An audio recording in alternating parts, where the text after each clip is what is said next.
Make Way for Ducklings by Robert McCloskey.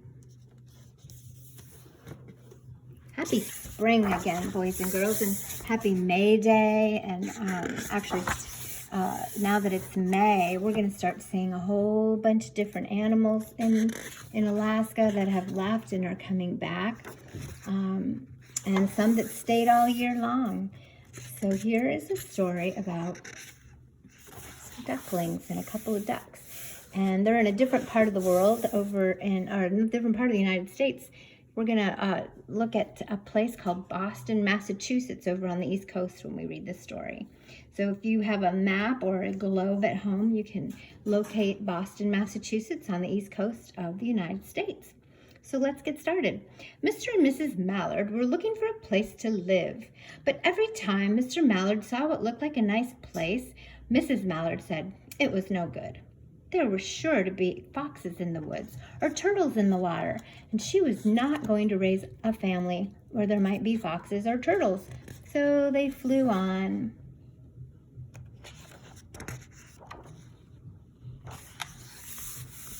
When they got to Boston, they felt too tired to fly any further. There was a nice place or a nice pond in the public garden with a little island on it. The very place to spend the night, quacked Mr. Mallard, quack, quack. So down they flapped. That looks like a nice place to spend the night. Next morning, they fished for their breakfast in the mud at the bottom of the pond, but they didn't find much.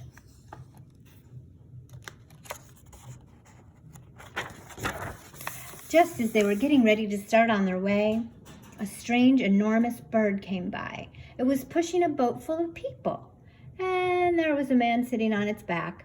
"Good morning," quacked Mr. Mallard, being polite. The big bird was too proud to answer, but the people on the boat threw peanuts into the water, so the Mallards followed them all around the pond and got another breakfast better than the first. You all know who that is, right? Is that Louis? Or Louis from The Trumpet of the Swan, maybe, or one of his friends. I like this place, said Mrs. Mallard as they climbed out on the bank and waddled along. Why don't we build a nest and raise our ducklings right on this pond? There are no foxes and no turtles, and the people feed us peanuts. What could be better? Good, said Mr. Mallard, delighted that at last Mrs. Mallard had found a place that suited her. But look out! Whop! Squawked Mrs. Mallard, all of a dither. You'll get run over. And when she got her breath, she added, this is no place for babies. With all this horrid things rushing about, we'll have to look somewhere else. Wee bugger. I wonder if that's how the ducks really sound. So they flew over Beacon Hill and around the State House, and, well, there was just no place there. They looked at Louisburg Square. There was no water to swim in there. Then they flew over the Charles River. Oh, this is better. Quacked Mr. Mallard. That island looks like a nice quiet place, and it's only a little ways away from Public Garden. Yes, said Mrs. Mallard, remembering the peanuts. That looks just like the right place to hatch some ducklings. So they chose a cozy spot among the bushes near the water, and they settled down to build their nest. And only just in time, for now they were beginning to molt. All their old wing feathers started to drop out, and they wouldn't be able to fly again until the new flying feathers grew in. But, of course, they could swim, and one day they swam over to the park on the riverbank, and there they met a policeman called Michael. Michael fed them peanuts, and after that the Mallards called on Michael every day. There's Michael. Hello, Michael. So kind. After Mrs. Mallard had laid 8 eggs in the nest, she couldn't go to visit Michael anymore because she had to sit on the eggs, of course, and keep them warm. She moved off the nest only to get a drink of water or to have her lunch. or to count the eggs and make sure that they were all there. One day, the ducklings hatched out. First came Jack, then Cack, and then Lack, then Mack, and Knack, and Quack, Oack, Pack, and Quack. Mr. and Mrs. Mallard were bursting with pride. It was a great responsibility taking care of so many ducklings. It kept them very busy. One day, Mr. Mallard decided, I'd like to take a trip to see what the rest of the river is like further on. So off he set. I'll meet you in a week in the public garden, he quacked over his shoulder. Take good care of the ducklings. Don't you worry, said Mrs. Mallard. I know all about bringing up children. Oh, and she did. She taught them how to swim and dive.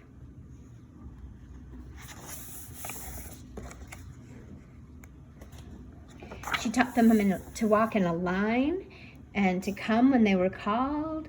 And she taught them to keep a safe distance from bikes and scooters and other things with wheels.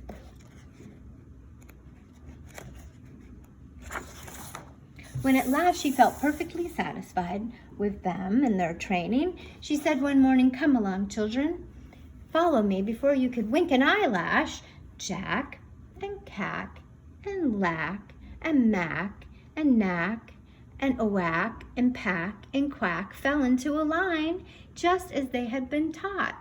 Mrs. Mallard led the way into the water and they swam behind her to the opposite bank. There they waded ashore and waddled along until they came to a highway.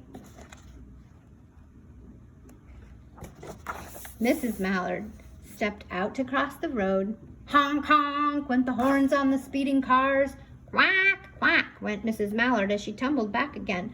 Quack, quack, quack, quack went Jack, Cack, Lack, Mack, Knack, Oack, Pack, and Quack, just as loud as their quackers could quack.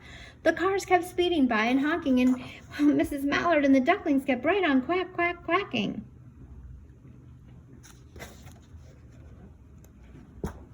They made such a noise that Michael came running, waving his arms and blowing his whistle.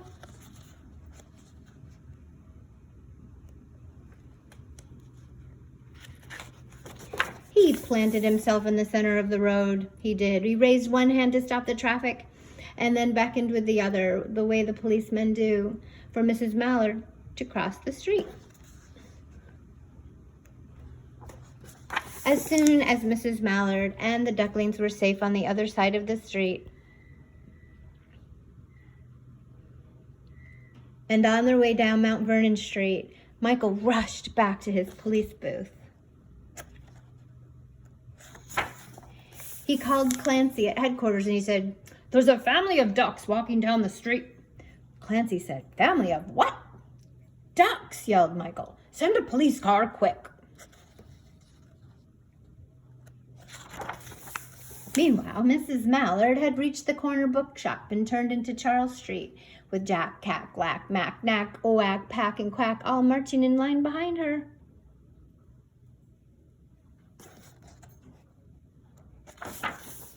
Everyone stared. An old lady from Beacon Hill said, "Isn't it amazing?" And the man who swept the street said, "Well, now, ain't that nice?" And when Mrs. Mallard heard them, she was so proud she tipped her nose in the air and walked with an extra swing in her waddle.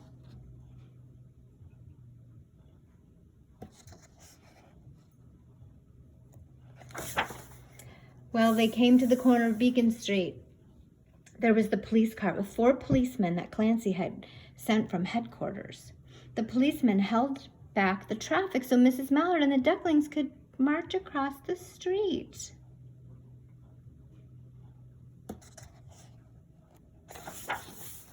Right into the public garden.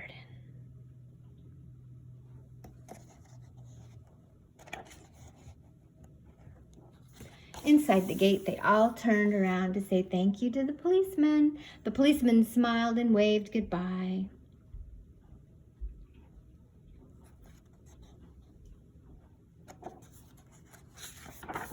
When they reached the pond and swam across to the little island, There was Mr. Mallard waiting for them just as he promised.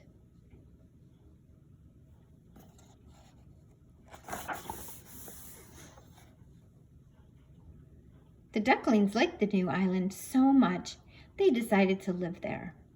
All day long, they follow the swan boats and eat peanuts. The end. What a lovely story. Where do you see duck families? Have you seen any duck families in your lakes or ponds or around your house, or maybe flying overhead when you're driving down the road or riding your bicycles? I'd like to hear all about it.